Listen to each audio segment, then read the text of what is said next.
السلام علیکم ورحمۃ اللہ وبرکاتہ۔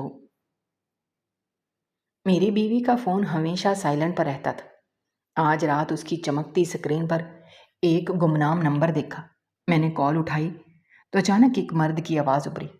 وہ آواز سنتے ہی میرے پیروں تلے سے زمین نکل گئی، کیونکہ وہ کوئی اور نہیں، میرا وہی دوست تھا جسے مرے ہوئے 2 سال ہو چکے تھے، اور وہ انتہائی سرد لہجے میں کہہ رہا تھا، اسے اب بتا دو، اب مزید چھپانے کی ضرورت نہیں ہے، وقت آ گیا ہے کہ وہ جان سکے کہ اس دن رات کا تیسرا پہر تھا۔ پورے محلے میں ایک گہری اور بوجھل خاموشی چھائی ہوئی تھی۔ میں اپنے کمرے میں بستر پر لیٹا مسلسل کروٹیں بدل رہا تھا، لیکن نیند میری آنکھوں سے کوسوں دور جا چکی تھی۔ میرے ذہن میں آج شام کے وہ تمام مناظر ایک فلم کی طرح گردش کر رہے تھے۔ جب میں دفتر کی تھکا دینے والی مصروفیات کے بعد گھر لوٹا تھا تو دروازہ میری بیوی عائشہ نے کھولا تھا۔ عائشہ کے چہرے پر ہمیشہ کی طرح ایک مسکراہٹ تو تھی، لیکن میں جو اسے پچھلے 7 سالوں سے جانتا ہوں فوراً بھانپ گیا کہ اس مسکراہٹ کے پیچھے کوئی گہری الجھن اور بے چینی چھپی ہوئی ہے۔ میں نے گھر کے اندر داخل ہوتے ہوئے اپنا بیگ میز پر رکھا اور پوچھا، عائشہ کیا بات ہے؟ آج تم کچھ خاموش اور پریشان لگ رہی ہو۔ کیا گھر میں کوئی مسئلہ ہوا ہے یا کسی رشتہ دار کی طرف سے کوئی بری خبر آئی ہے؟ عائشہ نے جلدی سے دروازہ بند کیا اور میری طرف دیکھے بغیر جواب دیا، نہیں، ایسی کوئی بات نہیں ہے، میں بالکل ٹھیک ہوں، بس دن بھر گھر کی صفائی اور دیگر کاموں میں کافی وقت لگ گیا، جس کی وجہ سے جسم میں شدید تھکاوٹ محسوس ہو رہی ہے۔ آپ ہاتھ منہ دھو لیں، میں تب تک رات کا کھانا لگاتی ہوں۔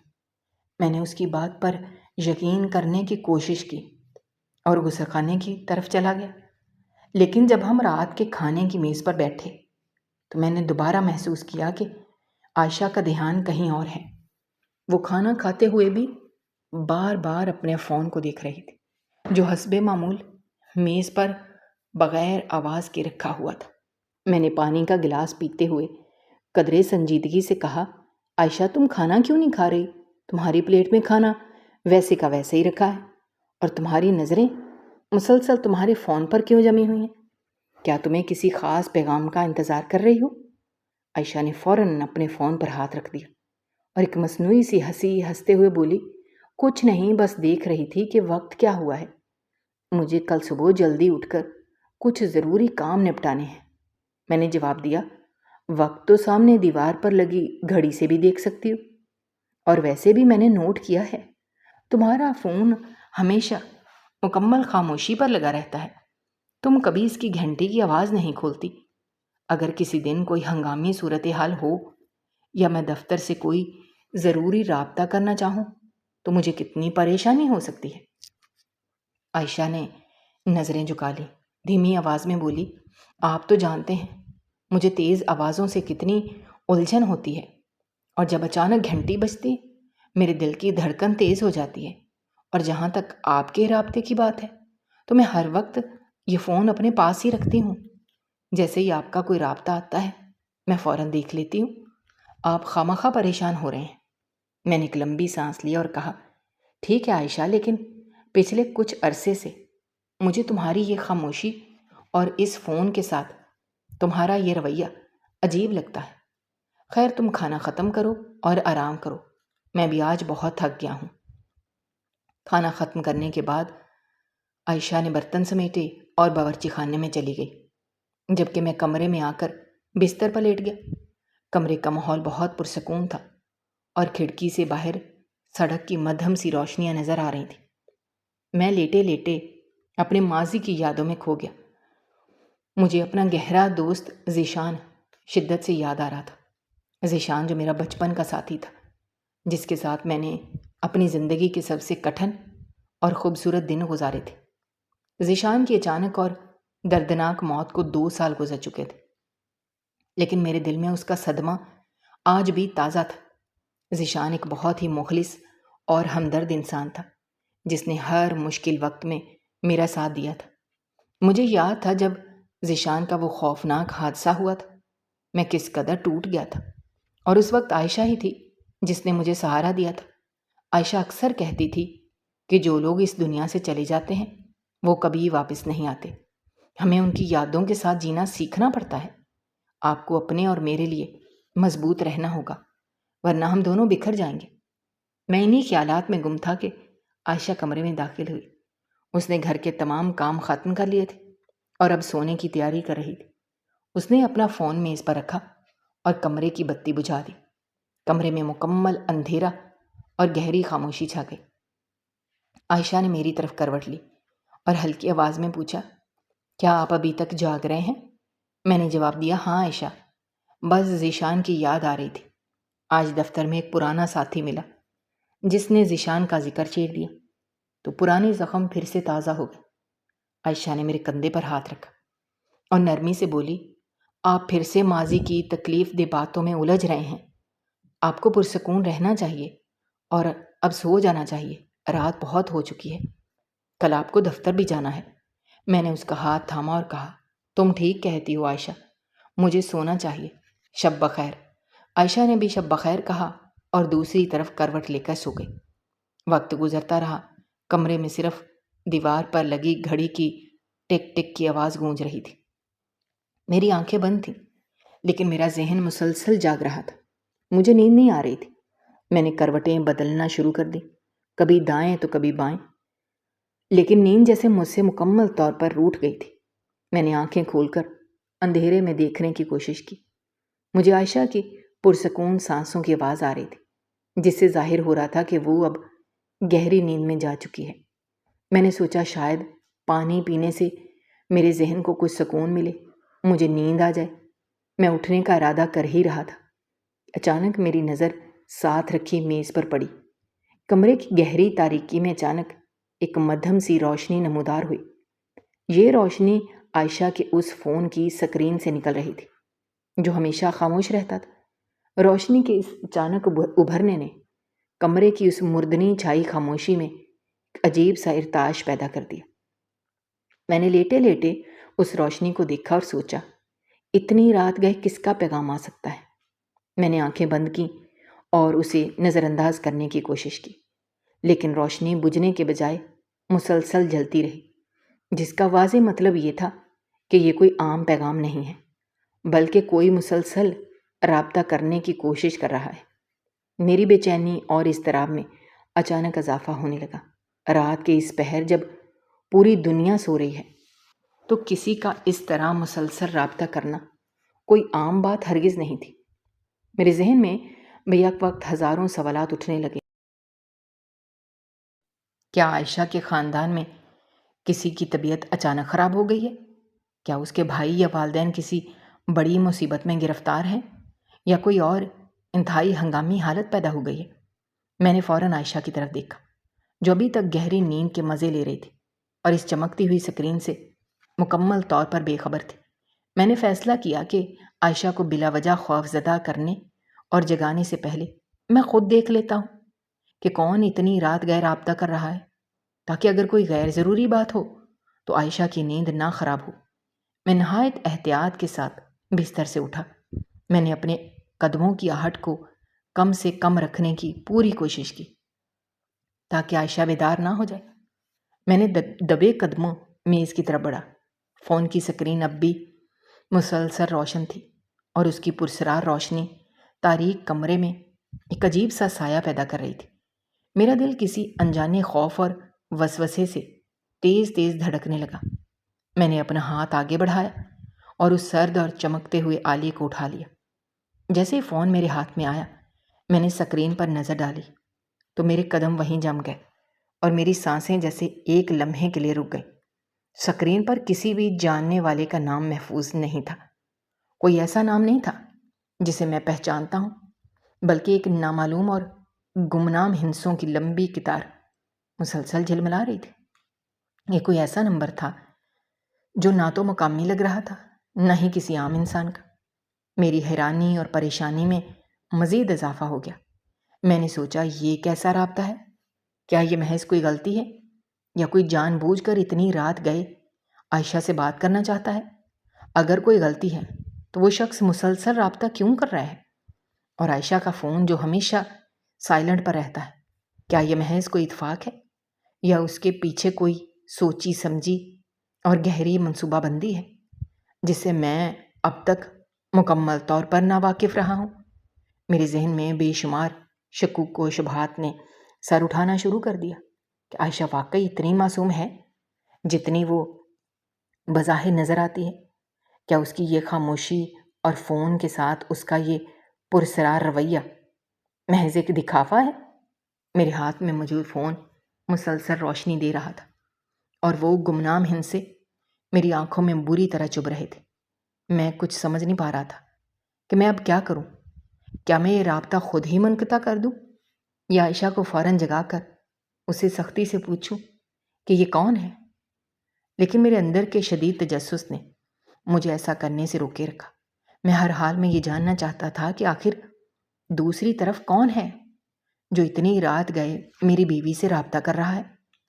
میں نے گہری سانس لی اور اپنے لرزتے ہوئے ہاتھ کو بمشکل قابو میں کیا اور اس نامعلوم نمبر کو انتہائی غور سے دیکھتا رہا۔ میری بیوی کا فون ہمیشہ سائلنٹ پر رہتا تھا، مگر آج رات اچانک اس کی سکرین روشن ہوئی۔ اندھیرے کمرے میں اس چمکتی سکرین پر ایک گمنام نمبر مسلسل جھلملا رہا تھا۔ میں نے حیرانی سے اس نامعلوم نمبر کو دیکھا جو اس وقت خاموشی سے کال موصول کر رہا تھا۔ کمرے کی تاریکی میں وہ سکرین مسلسل روشن تھی اور میرے ہاتھ میں موجود وہ آلہ کسی زندہ وجود کی طرح کانپ رہا تھا۔ میں مسلسل اس نامعلوم نمبر کو دیکھ رہا تھا جو بار بار میری بیوی عائشہ سے رابطے کی کوشش کر رہا تھا۔ میرا ذہن عجیب سی الجھنوں کا شکار تھا۔ ایک طرف میرا ضمیر مجھے ملامت کر رہا تھا کہ میں اپنی بیوی کی نجی زندگی میں اس طرح دراندازی کیوں کر رہا ہوں۔ ہم دونوں نے پچھلے 7 سال ایک دوسرے پر مکمل اعتماد کے ساتھ گزارے تھے۔ کبھی ایک دوسرے کے معاملات میں اس طرح چھپ کر دخل اندازی نہیں کی تھی۔ ہم نے اپنی ازدواجی زندگی کی بنیاد سچائی پر رکھی تھی اور مجھے یاد تھا کہ شادی کے پہلے ہی دن میں نے عائشہ سے کہا تھا، عائشہ زندگی میں چاہے کچھ بھی ہو جائے ہم ایک دوسرے سے کوئی بات نہیں چھپائیں گے۔ اگر کبھی کوئی غلطی ہو بھی جائے تو مجھے سچ بتا دینا، میں تمہیں معاف کر دوں گا، لیکن جھوٹ کا سہارا کبھی مت لینا۔ اور عائشہ نے میرا ہاتھ تھام کر بڑی سنجیدگی سے جواب دیا تھا، سلمان، میں آپ سے وعدہ کرتی ہوں کہ میرے اور آپ کے درمیان کبھی کوئی راز نہیں رہے گا۔ میں آپ کا بھروسہ کبھی نہیں توڑوں گی۔ یہ الفاظ آج بھی میرے ذہن میں بالکل واضح تھے، لیکن دوسری طرف میرے اندر کا شک مجھے مسلسل اکسا رہا تھا کہ آخر رات کے اس پہر یہ کون شخص ہے جو اتنی بے باکی سے رابطہ کر رہا ہے۔ میں نے ایک نظر دوبارہ بستر پر سوتی ہوئی عائشہ پر ڈالی۔ وہ بالکل پرسکون تھی اور اس کے چہرے پر کسی قسم کی کوئی پریشانی نہیں تھی۔ میں نے سوچا اگر میں اسے ابھی جگا دوں اور اسے پوچھوں کہ عائشہ یہ کس کا رابطہ ہے تو وہ شاید ناراض ہو جائے یا کوئی بہانہ بنا دے۔ مجھے یاد آیا پچھلے اتوار کی شام بھی کچھ ایسا ہی ہوا تھا جب میں دفتر سے ذرا جلدی گھر آ گیا تھا۔ میں نے دروازہ کھولا تو عائشہ نشست گاہ میں بیٹھی اسی فون پر کسی سے انتہائی دھیمی آواز میں بات کر رہی تھی۔ جیسے ہی اس نے مجھے اندر داخل ہوتے دیکھا اس نے فوراً رابطہ منقطع کر دیا۔ میں نے حیرت سے پوچھا، عائشہ تم کس سے اتنی دیر بات کر رہی تھی اور مجھے دیکھتے ہی تم نے رابطہ کیوں ختم کر دیا؟ اس کے چہرے پر ایک لمحے کے لیے گھبراہٹ طاری ہوئی، لیکن پھر اس نے خود کو سنبھالتے ہوئے جواب دیا، میری پرانی سہیلی ردا تھی، بہت عرصے بعد اس کا رابطہ ہوا تھا، بس پرانی یادیں تازہ کر رہے تھے۔ میں نے مسکراتے ہوئے کہا تھا، تو تم نے مجھے کیوں نہیں بتایا؟ میں بھی ردا کی خیریت پوچھ لیتا۔ تم جانتی ہو کہ ہماری شادی کے ابتدائی دنوں میں وہ اکثر ہمارے گھر آتی تھی۔ عائشہ نے نظریں چراتے ہوئے کہا، وہ تھوڑی جلدی میں تھی، اس کے بچے رو رہے تھے، اس نے جلدی رابطہ ختم کر دیا۔ اگلی بار میں ضرور آپ کی بات کراؤں گی۔ اس دن میں نے اس کی بات پر مکمل یقین کر لیا تھا اور میرے ذہن میں شک کا کوئی سایہ تک نہیں آیا، لیکن آج رات اس تاریک کمرے میں کھڑے ہو کر جب میں اس نامعلوم نمبر کو دیکھ رہا تھا مجھے اپنا آپ بے وقوف لگ رہا تھا۔ مجھے لگ رہا تھا ردا والی بات بھی ایک جھوٹ تھا اور عائشہ پچھلے کافی عرصے سے مجھ سے کچھ بہت بڑی بات چھپا رہی ہے۔ میرے ہاتھ لرز رہے تھے اور میری سانسیں بے ترتیب ہو رہی تھیں۔ میں نے فیصلہ کیا میں یہ فون خود اٹھاؤں گا اور جانوں گا کہ آخر دوسری طرف کون ہے۔ میں نے لرزتے ہوئے انگوٹھے سے رابطے کا بٹن دبایا اور فون اپنے کان سے لگا لیا۔ کمرے میں مکمل خاموشی تھی۔ میں نے اپنے دل کی تیز دھڑکنیں صاف سن سکتا تھا۔ فون کان سے لگاتے ہی میں نے فوراً بات نہیں کی، بلکہ دوسری طرف سے کسی آواز کا انتظار کرنے لگا۔ میں جاننا چاہتا تھا کہ فون کرنے والا کیا کہتا ہے، لیکن دوسری جانب بھی ایک گہری اور پرسرار خاموشی تھی۔ ایسا لگ رہا تھا جیسے دوسری طرف موجود شخص بھی اس بات کا انتظار کر رہا ہو کہ پہلے میں کچھ بولوں۔ یہ خاموشی چند لمحوں تک برقرار رہی، لیکن مجھے یہ وقت صدیوں پر محیط لگ رہا تھا۔ میں نے اپنے خشک ہونٹوں پر زبان پھیری اور اپنی آواز کو ممکنہ حد تک طبیعی رکھنے کی کوشش کرتے ہوئے انتہائی دھیمی آواز میں کہا، ہیلو، کون ہے؟ میری آواز کمرے کی خاموشی میں ایک سرگوشی کی طرح گونجی، لیکن دوسری طرف سے پھر بھی کوئی جواب نہیں آیا۔ میں نے فون کو کان سے ہٹا کر سکرین پر دیکھا۔ رابطہ ابھی تک جڑا ہوا تھا اور وقت چل رہا تھا۔ میں نے دوبارہ فون کان سے لگایا، اس بار قدرے سخت لہجے میں کہا، آپ کون ہیں اور اتنی رات گئے میری بیوی کو کیوں تنگ کر رہے ہیں؟ اگر آپ نے کوئی جواب نہ دیا میں کل صبح ہی اس نمبر کی شکایت پولیس میں کر دوں گا۔ میری اس دھمکی کے بعد دوسری طرف کی خاموشی میں کچھ حرکت ہوئی۔ مجھے ایسا لگا جیسے کسی نے ایک گہری سانس لی ہو، اور پھر ایک مرد کی آواز ابھری۔ وہ آواز سنتے ہی مجھے لگا جیسے کمرے کا درجہ حرارت اچانک گر گیا ہو۔ وہ آواز کوئی اجنبی آواز نہیں تھی، بلکہ ایک ایسی آواز تھی جسے میں ہزاروں لوگوں کے ہجوم میں بھی پہچان سکتا تھا۔ وہ آواز میرے اس دوست کی تھی جسے میں اپنے ہاتھوں سے مٹی تلے دفنا کر آیا تھا۔ وہ میرا بچپن کا دوست ذیشان تھا، جس کی موت کا صدمہ میں آج تک نہیں بھلا سکا تھا۔ ذیشان کی آواز بالکل ویسی ہی تھی جیسی 2 سال پہلے ہوا کرتی تھی۔ اس کی آواز میں کوئی لرزش یا گھبراہٹ نہیں تھی، بلکہ ایک عجیب سی سرد مہری اور ٹھہراؤ تھا۔ اس نے میری بات کا کوئی جواب نہیں دیا، نہ ہی اس نے یہ پوچھا کہ فون کس نے اٹھایا ہے۔ اس نے صرف اتنا کہا کہ سلمان، اسے اب بتا دو، اب مزید چھپانے کی ضرورت نہیں ہے۔ وقت آ گیا ہے کہ وہ جان سکے کہ اس دن وہ یہ بات اتنی روانی سے کہہ رہا تھا جیسے اسے معلوم ہو کہ فون عائشہ نے نہیں بلکہ میں نے اٹھایا ہے، اور وہ یہ پیغام خاص طور پر میرے لیے ہی دے رہا تھا۔ اس کا وہ سرد اور بے حس لہجہ میرے کانوں میں پگھلے ہوئے سیسے کی طرح اتر رہا تھا۔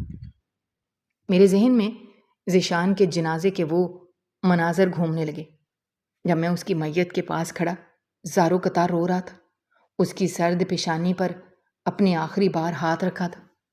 وہ شخص جو 2 سال پہلے مر چکا تھا، جس کی موت کی تصدیق ہسپتال کے ڈاکٹروں نے کی تھی، جس کی تدفین میں میرے علاوہ سینکڑوں لوگ شریک ہوئے تھے، آج رات اس پہر وہ میری بیوی کے فون پر مجھ سے بات کر رہا تھا۔ یہ کوئی خواب نہیں تھا، بلکہ ایک ایسی تلخ اور خوفناک حقیقت تھی جس کا سامنا میں اس وقت کر رہا تھا۔ ذیشان کے الفاظ میرے دماغ میں ہتھوڑے کی طرح بج رہے تھے۔ اسے اب بتا دو، اب مزید چھپانے کی ضرورت نہیں۔ وقت آ گیا ہے کہ وہ جان سکے کہ اس دن مجھے سمجھ نہیں آ رہا تھا کہ وہ کس چیز کو چھپانے کی بات کر رہا ہے، اور اس دن کا کیا مطلب ہے۔ میرے ذہن میں ایک شدید دھماکہ سا ہوا۔ مجھے اپنا جسم برف کی طرح ٹھنڈا محسوس ہونے لگا۔ میرے ہاتھ کی گرفت فون پر ڈھیلی پڑنے لگی، اور مجھے لگا جیسے میرے پیروں تلے سے زمین نکل گئی ہو اور میرے حواس جیسے سن ہو گئے ہیں۔ میرا پورا جسم ایک عجیب سی کیفیت کا شکار تھا، جیسے کسی نے مجھے برف کے سرد پانی میں دھکیل دیا ہو۔ میرے حواس جیسے سن ہو گئے ہوں، اور کانوں میں عجیب سی سائیں سائیں کی آوازیں گونجنے لگی تھیں۔ یہ کیسے ممکن تھا؟ وہ شخص جو پچھلے 2 سالوں سے منو مٹی تلے دفن تھا، جس کے کفن پر میں نے اپنے ہاتھوں سے مٹی ڈالی تھی، آج اس کی آواز اتنی صاف اور زندہ حقیقت کی طرح اس آلے سے کیسے آ سکتی تھی؟ میرا دماغ اس حقیقت کو تسلیم کرنے سے مکمل طور پر انکاری تھا۔ میں نے خود کو تسلی دینے کی کوشش کی کہ شاید یہ میرا وہم ہے، شاید میرے دماغ کی تھکاوٹ اور ذیشان کی پرانی یادوں نے مل کر میرے ساتھ کوئی نفسیاتی کھیل کھیلا ہے، لیکن وہ مردہ اور سرد آواز اب بھی میرے کانوں کے پردوں سے ٹکرا رہی تھی، اور اس میں کوئی وہم یا گمان نہیں تھا۔ میں نے کانپتے ہاتھوں سے رابطے والے اس آلے کو مضبوطی سے پکڑا اور اپنی سانسوں کو قابو میں کرتے ہوئے دوسری طرف سے آنے والی ہر آہٹ کو انتہائی غور سے سننے لگا۔ یہ کوئی پہلے سے بھری ہوئی آواز یا کوئی مشینی پیغام نہیں تھا، کیونکہ مجھے دوسری طرف سے باقاعدہ ایک زندہ انسان کے سانس لینے کی مدھم سی آوازیں سنائی دے رہی تھیں۔ ذیشان کے بات کرنے کا ایک خاص انداز تھا۔ وہ ہمیشہ جملوں کے درمیان ایک ہلکا سا وقفہ لیتا تھا، اور اس کی آواز میں ایک مخصوص بھاری پن تھا جو اس وقت ہو بہو مجھے سنائی دے رہا تھا۔ میرا حلق خشک ہو چکا تھا، میں کچھ بھی بولنے سے قاصر تھا۔ میں نے ایک بار پھر بستر کی طرف دیکھا۔ عائشہ ابھی تک اسی طرح بے خبر سو رہی تھی۔ اس کے سینے کا اتار چڑھاؤ بتا رہا تھا کہ وہ ایک گہری اور پرسکون نیند میں ہے، لیکن میرے لیے اس کمرے کا ماحول اب کسی قبرستان سے کم خوفناک نہیں تھا۔ میرے اندر کا ڈر اب ایک وحشت میں تبدیل ہو رہا تھا۔ کیا کسی نے ذیشان کی آواز کی نقل اتاری ہے؟ کیا کوئی میرے ساتھ کوئی بھیانک مذاق کر رہا ہے؟ لیکن اتنی رات گئے؟ عائشہ کے اس خفیہ نمبر پر ایسا مذاق کون کر سکتا ہے؟ اور وہ شخص یہ کیوں کہہ رہا ہے کہ اسے اب بتا دو؟ اب مزید چھپانے کی ضرورت نہیں۔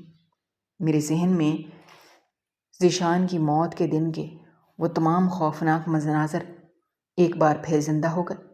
مجھے یاد آیا وہ منحوس دن جب مجھے اسپتال سے اطلاع ملی تھی کہ ذیشان کی گاڑی کو ایک انتہائی خطرناک حادثہ پیش آیا ہے اور اس کی گاڑی کھائی میں گر کر مکمل طور پر تباہ ہو چکی ہے۔ میں دیوانوں کی طرح بھاگتا ہوا وہاں پہنچا تھا، لیکن تب تک بہت دیر ہو چکی تھی۔ ڈاکٹروں نے مجھے اس کا چہرہ دکھایا تھا جو زخموں سے بری طرح بگڑ چکا تھا، اور اس کی آنکھیں ہمیشہ کے لیے بند ہو چکی تھیں۔ میں نے اس کا ٹھنڈا پڑ چکا ہاتھ تھام کر گھنٹوں آنسو بہائے تھے، اور اس کے بعد اس کے جنازے کے تمام انتظامات میں نے خود اپنے پیسوں سے کیے تھے، کیونکہ ذیشان کا اس دنیا میں کوئی قریبی رشتہ دار نہیں تھا جو اس کی آخری رسومات ادا کر سکتا۔ اس کی ساری جائیداد اور اس کے کاروبار کے معاملات بھی موت کے بعد انتہائی پرسرار طریقے سے الجھ گئے تھے۔ مجھے یاد تھا کہ ذیشان پچھلے کافی عرصے سے شدید مالی بحران کا شکار تھا، اور اس پر لوگوں کا بہت زیادہ قرض چڑھ چکا تھا۔ وہ اکثر مجھ سے اپنی پریشانیوں کا ذکر کرتا تھا، اور عائشہ بھی اس کی حالت پر بہت ترس کھاتی تھی۔ مجھے یہ بھی یاد آیا کہ ذیشان کی موت کے کچھ ہی دن بعد اس کی زندگی کی بیمہ پالیسی کی ایک بہت بڑی رقم کا ذکر ہوا تھا، لیکن میں اس وقت اپنے غم میں اتنا نڈھال تھا کہ میں نے ان تمام مالی معاملات پر کوئی خاص توجہ نہیں دی تھی، اور سب کچھ قانون کے حوالے کر دیا تھا۔ اب 2 سال بعد اس تاریک کمرے کی خاموشی میں اس کی وہی آواز سن کر میری روح تک کانپ رہی تھی۔ میرا سارا وجود پسینے میں شرابور ہو چکا تھا، حالانکہ کمرے میں پنکھا چل رہا تھا۔ میں نے ہمت جمع کر کے کچھ بولنے کے لیے اپنے خشک ہونٹ کھولے۔ میں پوچھنا چاہتا تھا کہ تم کون ہو اور ذیشان کی آواز میں مجھ سے کیا کھیل کھیل رہے ہو، لیکن میرے گلے سے کوئی آواز نہیں نکلی، جیسے میرے بولنے کی طاقت کسی نے چھین لی ہو۔ میری سماعت پوری طرح سے اس آلے پر مرکوز تھی۔ دوسری طرف بھی چند لمحوں کے لیے مکمل خاموشی چھا گئی، اور مجھے لگا جیسے رابطہ کٹنے والا ہے۔ لیکن پھر اچانک وہ شخص دوبارہ بولنے لگا۔ اس کے لہجے میں اب پہلے سے زیادہ تحکم اور سرد مہری تھی۔ وہ مجھے میرے نام سے مخاطب نہیں کر رہا تھا، بلکہ وہ ایسے بات کر رہا تھا جیسے وہ عائشہ سے ہی مخاطب ہو، اور اسے یقین ہو کہ دوسری طرف اس کی بات سنی جا رہی ہے۔ اس نے دوبارہ انہی الفاظ کو دہرانا شروع کیا، اور اس کی آواز میں ایک عجیب سی اجلت اور بے صبری نمایاں ہونے لگی۔ وہ کہہ رہا تھا، تم کب تک اس دھوکے کو سینے سے لگائے رکھو گی؟ تم جانتی ہو کہ ہم نے جو کچھ بھی کیا وہ ہماری مجبوری تھی، لیکن اب حالات بدل چکے ہیں۔ اب مزید خاموش رہنے کا کوئی فائدہ نہیں۔ میں جانتا ہوں تم میری آواز سن رہی ہو، اور یہ بھی جانتا ہوں کہ تمہاری خاموشی کے پیچھے تمہارا خوف چھپا ہے، لیکن تمہیں یہ ڈر اپنے دل سے نکالنا ہوگا، کیونکہ ہم نے جو وعدہ کیا تھا اس کا وقت اب قریب آ رہا ہے۔ میں اس کی ہر بات کو ایک ایک لفظ کر کے اپنے دماغ میں اتار رہا تھا، اور میرے اندر شکوک کا ایک بہت بڑا طوفان مچل رہا تھا۔ یہ ہم نے کیا کیا تھا؟ کس مجبوری کا ذکر ہو رہا تھا؟ اور وہ کون سا وعدہ تھا جس کا وقت قریب آ رہا تھا؟ کیا میری عائشہ، جو بظاہر ایک معصوم اور سادہ سی عورت تھی، جس کے ساتھ میں نے اپنی زندگی کے 7 سال گزارے تھے، کسی ایسی گہری اور بھیانک سازش کا حصہ تھی جس کی مجھے بھینک تک نہیں پڑنے دی گئی؟ کیا ذیشان کی موت واقعی کوئی حادثہ تھا، یا اس کے پیچھے کوئی ایسا راز تھا جو آج رات مجھ پر عیاں ہونے والا تھا؟ میری ٹانگیں میرا بوجھ سہارنے سے انکاری ہو رہی تھیں۔ میں وہیں فرش پر بیٹھ گیا اور اس آلے کو اپنے کان کے ساتھ پوری طاقت سے دبا لیا، تاکہ دوسری طرف سے آنے والا کوئی ایک لفظ بھی مجھ سے چھوٹ نہ جائے۔ میں چاہتا تھا کہ یہ شخص مزید بولے اور سب کچھ اگل دے جو عائشہ کو بتانا چاہتا ہے۔ میرے اندر کا وہ شوہر جو اپنی بیوی پر اندھا اعتماد کرتا تھا، آج رات پوری طرح سے مر چکا تھا، اور اس کی جگہ ایک ایسے شک نے لے لی تھی جس کی جڑیں میری روح تک پھیل چکی تھیں۔ ذیشان کی آواز اب مزید واضح اور سخت ہو چکی تھی۔ وہ کہہ رہا تھا کہ تم جانتی ہو، سلمان ایک سیدھا سادہ اور جذباتی انسان ہے۔ وہ آج تک اسی وہم میں جی رہا ہے کہ اس کا دوست اس دنیا سے جا چکا ہے، لیکن اب تمہیں اسے ساری حقیقت بتانی ہوگی۔ اسے بتا دو، اب مزید چھپانے کی ضرورت نہیں۔ وقت آ گیا ہے کہ وہ جان سکے اس دن میں مرا نہیں تھا۔ دوسری جانب سے آنے والے ان چند الفاظ نے میرے وجود کو ایسے جھنجھوڑ کر رکھ دیا جیسے کسی نے مجھے آسمان کی بلندیوں سے سیدھا کسی گہری اور تاریک کھائی میں دھکا دے دیا ہو۔ میری آنکھیں پھٹی کی پھٹی رہ گئیں، اور میرے کانوں میں ایک عجیب سی آوازیں گونجنے لگیں۔ ذیشان کی آواز فون کے اس آلے سے مسلسل آ رہی تھی، اور وہ پورے اطمینان اور ایک عجیب سے تکبر کے ساتھ بول رہا تھا، جیسے وہ کوئی بہت بڑا کارنامہ انجام دے کر آیا ہو۔ وہ کہہ رہا تھا، عائشہ، تم جانتی ہو اس دن اس خوفناک حادثے میں جو شخص اس گاڑی کے اندر جل کر راکھ ہوا تھا وہ میں نہیں تھا، بلکہ وہ ایک لاوارث اور بے گھر انسان تھا جسے میں نے پیسوں کا لالچ دے کر اپنی گاڑی میں بٹھایا تھا، اور پھر ایک سوچی سمجھی منصوبہ بندی کے تحت گاڑی کو اس سنسان کھائی میں گرا کر اس میں آگ لگا دی تھی، تاکہ سب کو یہی لگے کہ میں اس خوفناک حادثے میں مارا گیا ہوں۔ تم تو جانتی ہو عائشہ کہ اس وقت مجھ پر لوگوں کے کروڑوں روپے کے قرضے تھے، اور میرا کاروبار مکمل طور پر تباہ ہو چکا تھا۔ میرے پاس اس ذلت اور رسوائی سے بچنے کا اور کوئی راستہ نہیں بچا تھا۔ میں نے تم سے مشورہ کیا تھا، اور تم نے ہی مجھے یہ مشورہ دیا تھا کہ میری زندگی کے بیمے کی وہ کروڑوں کی رقم جو میری موت کے بعد ملنی تھی، وہی میری واحد نجات ہو سکتی ہے۔ اس رات ذیشان کی آواز میں ایک عجیب سی فتح کی خوشی تھی۔ وہ مسلسل بولتا جا رہا تھا، اور میرے ذہن کی دیواریں ایک ایک کر کے گر رہی تھیں۔ وہ کہہ رہا تھا، تم نے کتنی ہوشیاری سے سلمان کو سنبھالا۔ اس بے وقوف کو تو آج تک یہی لگتا ہے کہ اس کا دوست سچ میں اس دنیا سے چلا گیا ہے۔ وہ کتنا جذباتی انسان ہے جو میری لاش سمجھ کر کسی اور غریب کی جلی ہوئی لاش پر آنسو بہاتا رہا، اور تم نے اس کے کندھے پر سر رکھ کر کتنی مہارت سے جھوٹے آنسو بہائے تھے۔ مجھے آج بھی یاد ہے تم نے مجھے روپوش ہونے کے بعد پہلی بار کسی دوسرے شہر سے رابطہ کر کے بتایا تھا کہ سلمان نے کس طرح میرے جنازے کا سارا خرچ خود اٹھایا اور کس طرح اس نے میری موت کے بعد بیمہ کمپنی کے تمام پیچیدہ اور مشکل قانونی معاملات کو اپنے سر لے لیا تھا۔ ہم نے مل کر جو جال بچھایا تھا اس میں سلمان ایک اندھے اور بہرے انسان کی طرح پھنستا چلا گیا۔ تم نے میرے اور اپنے اس راز کو کتنی خوبصورتی سے اس کے سینے پر دفن کر دیا، لیکن اب یہ کھیل ختم ہونے والا ہے۔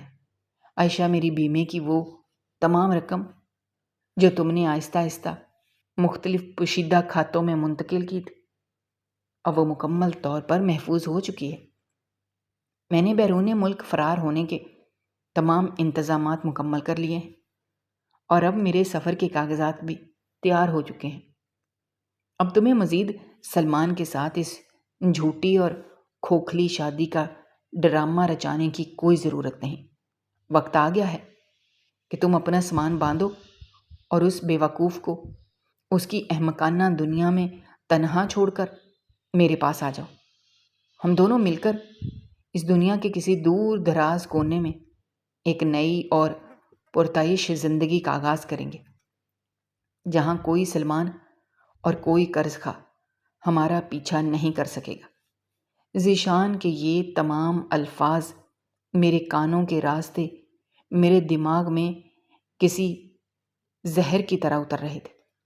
میرے ہاتھ میں موجود وہ چھوٹا سا آلہ مجھے ایک دہکتے ہوئے انگارے کی طرح محسوس ہو رہا تھا، لیکن میری انگلیاں اس پر ایسے جم گئی تھیں جیسے وہ پتھر کی ہو گئی ہوں۔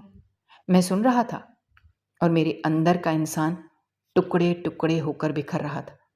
میرا 7 سالہ ازدواجی رشتہ، میرے بچپن کا وہ دوست، میری تمام تر مخلصانہ محبت اور میری وہ تمام ہمدردیاں جو میں نے ان دونوں پر نچھاور کی تھی، وہ سب ایک بھیانک اور گھناؤنا مذاق بن کر میرے سامنے ناچ رہی تھی۔ مجھے یاد آ رہا تھا کہ ذیشان کی موت کے بعد میں راتوں کو اٹھ اٹھ کر روتا تھا اور عائشہ مجھے اپنے گلے لگا کر تسلیاں دیتی تھی۔ وہ مجھے کہتی تھی، سلمان، ذیشان کو آپ کے آنسوؤں سے تکلیف ہوتی ہوگی، آپ اسے دعاؤں میں یاد رکھیں۔ وہ کیسی مکارہ اور ظالم عورت تھی جو میرے اسی بستر پر میرے ساتھ لیٹ کر میرے دوست کے ساتھ مل کر میری پیٹھ میں خنجر گھونپ رہی تھی۔ ذیشان کی آواز اب بھی آ رہی تھی۔ وہ کہہ رہا تھا، عائشہ، تم کچھ بول کیوں نہیں رہی؟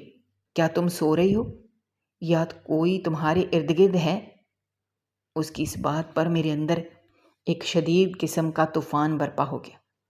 میں نے اپنے خشک اور کانپتے ہوئے ہونٹوں کو کھولا اور میری آواز جو کسی زخمی درندے کی طرح بھاری اور سرد ہو چکی تھی کمرے کی خاموشی کو چیرتی ہوئی ابھری۔ میں نے کہا، ذیشان، عائشہ سو رہی ہے، لیکن وہ شخص جس کی پیٹھ میں تم دونوں نے مل کر خنجر گھونپا ہے وہ مکمل طور پر جاگ رہا ہے۔ میری اس ایک بات نے دوسری طرف جیسے موت کا سناٹا طاری کر دیا۔ فون کے اس پار موجود وہ شخص جو چند لمحے پہلے تک اپنی مکاری اور کامیابی کے نشے میں چور ہو کر کہے لگا رہا تھا، اس کی سانسیں اچانک رک سی گئیں۔ کئی سیکنڈ تک وہاں سے کوئی آواز نہیں آئی، پھر اچانک رابطہ منقطع ہونے کی مخصوص آواز آئی۔ اس نے خوف اور گھبراہٹ کے مارے رابطہ کاٹ دیا تھا، لیکن اس کے بتائے ہوئے وہ تمام حقائق میری روح کو چھلنی کر چکے تھے۔ میری آواز کمرے میں اتنی بلند اور وحشت ناک تھی کہ اسے بستر پر گہری نیند میں سوئی ہوئی عائشہ ہڑبڑا کر اٹھ بیٹھی۔ اس نے گھبراہٹ کے عالم میں اپنی آنکھیں ملی اور نیم تاریک کمرے میں مجھے اپنے سامنے فرش پر بیٹھے دیکھا۔ اس کی نظریں سیدھی میرے ہاتھ میں موجود اس فون پر پڑیں جو اب بھی روشن تھا اور جس پر اسی پرسرار نمبر کی تفصیلات موجود تھیں۔ ایک ہی لمحے میں اس کے چہرے کا رنگ سرخ سے بالکل سفید پڑ گیا۔ اس کی آنکھوں میں ایک ایسا خوف اور دہشت ابھر آئی جو کسی چور کے پکڑے جانے پر اس کے چہرے پر ہوتی ہے۔ وہ سمجھ چکی تھی کہ میں سب کو سن چکا ہوں۔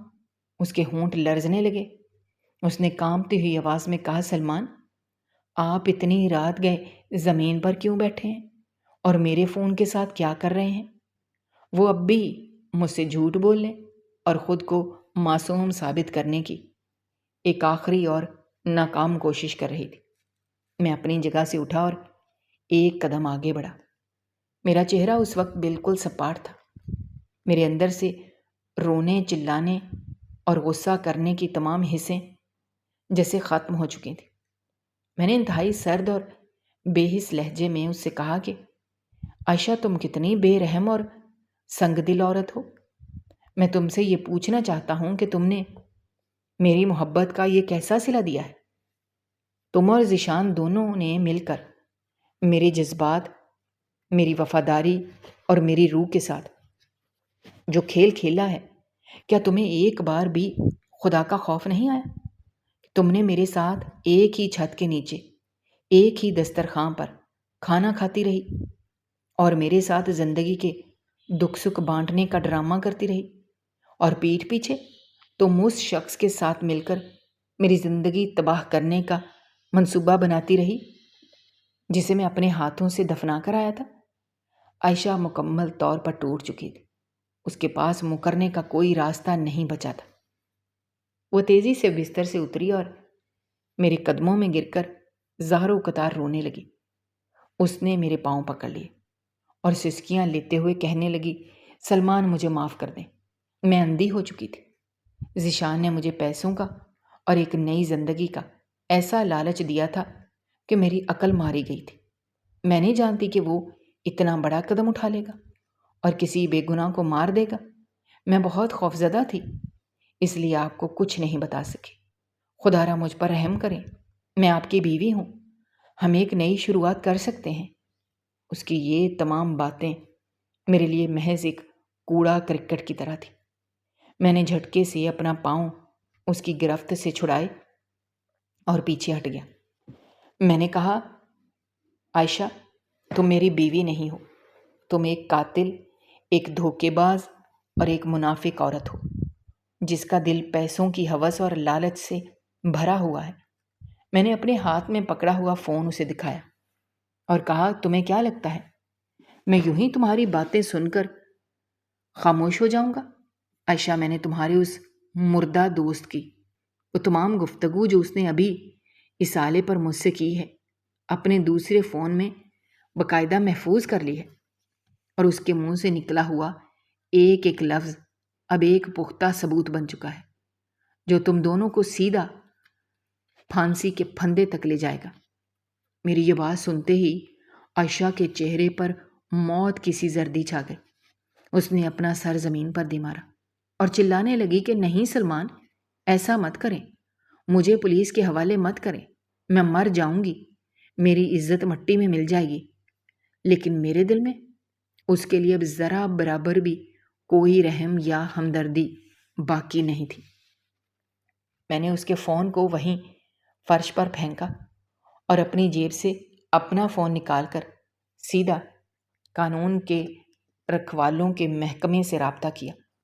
میں نے انہیں اپنے گھر کا مکمل پتہ لکھوایا اور ان سے کہا کہ فوراً یہاں پہنچیں، کیونکہ میرے پاس ایک انتہائی سنگین قتل اور لاکھوں روپے کے دھوکے کی سازش کے پختہ ثبوت موجود ہیں، اور مجرم بھی میرے سامنے موجود ہیں۔ جب تک پولیس کی گاڑیاں میرے گھر تک پہنچیں، عائشہ مسلسل روتی رہی، گڑ گڑاتی رہی، مجھ سے معافیاں مانگتی رہی، لیکن میں کمرے کے ایک کونے میں پتھر کا مجسمہ بنا کھڑا رہا۔ میں نے اس کی طرف ایک نظر بھی اٹھا کر نہیں دیکھا، کیونکہ میں جانتا تھا کہ اگر میں نے اس کی طرف دیکھا تو شاید میرا ضبط جواب دے جائے گا اور میں کوئی انتہائی قدم اٹھا لوں گا۔ کچھ ہی دیر میں محلے کی خاموشی کو چیرتی ہوئی پولیس کی گاڑیوں کی آوازیں سنائی دیں اور میرے گھر کا دروازہ کھٹکھٹایا گیا۔ میں نے آگے بڑھ کر دروازہ کھولا اور محکمے کے افسران کو سیدھا اپنے کمرے میں لے آیا۔ میں نے انہیں وہ تمام ثبوت سنائے اور بتایا کہ کس طرح میری بیوی نے میرے ہی دوست کے ساتھ مل کر اس بھیانک کھیل کی منصوبہ بندی کی۔ افسران نے فوری کارروائی کرتے ہوئے عائشہ کو اپنی تحویل میں لے لیا۔ اس کے ہاتھوں میں ہتھکڑیاں پہنا دی گئیں اور وہ اسے گھسیٹتے ہوئے گھر سے باہر لے جانے لگے۔ جاتے جاتے اس نے آخری بار مڑ کر دیکھا۔ اس کی آنکھوں میں بے پناہ پچھتاوا اور التجا تھی، لیکن میں نے اپنا رخ موڑ لیا۔ اس کے بعد میں نے وہیں کھڑے ہو کر بآواز بلند اسے طلاق کے الفاظ ادا کر دیے اور اس جھوٹے اور کھوکھلے رشتے کو ہمیشہ کے لیے ختم کر دیا۔ افسران کے جانے کے بعد گھر میں ایک بار پھر وہی موت جیسی خاموشی چھا گئی، لیکن یہ خاموشی اب خوفناک نہیں تھی، بلکہ ایک عجیب سے سکون اور سچائی کی عکاس تھی۔ میں اکیلا رہ گیا تھا۔ میری محبت، میرا دوست، میری ازدواجی زندگی، سب کچھ ایک ہی رات میں ختم ہو گیا تھا۔ لیکن مجھے اس بات کی تسلی تھی کہ میں ایک بہت بڑے فریب اور دھوکے کے جال سے ہمیشہ کے لیے آزاد ہو چکا ہوں، اور حق کی روشنی نے اندھیرے کے ہر سائے کو مٹا دیا ہے۔ کتنا عجیب تھا کہ جس سچ کی تلاش میں میری روح بھٹک رہی تھی، وہ سچ اتنی بھیانک شکل میں میرے سامنے آیا کہ اس نے میری پوری دنیا کو جلا کر راکھ کر دیا۔ لیکن اس راکھ کے ڈھیر سے ایک نیا انسان پیدا ہو رہا تھا، جو دھوکے کے سائے سے آزاد تھا، اور کھڑکی سے باہر صبح کی پہلی کرن اس بات کا اعلان کر رہی تھی کہ سیاہ ترین رات کے بعد بھی سویرا ضرور طلوع ہوتا ہے۔ میں نے ایک لمبی سانس لی اور ایک نئی حقیقت کا سامنا کرنے کے لیے خود کو تیار کر لیا۔ دوستو، ہماری آج کی یہ کہانی آپ کو کیسی لگی؟ کمنٹ باکس میں اپنی رائے کا اظہار کرنا مت بھولیے گا، اور اگر آپ ہمارے چینل پر نئے ہیں تو چینل کو سبسکرائب کرنا بھی مت بھولیے گا۔ شکریہ۔ اللہ حافظ۔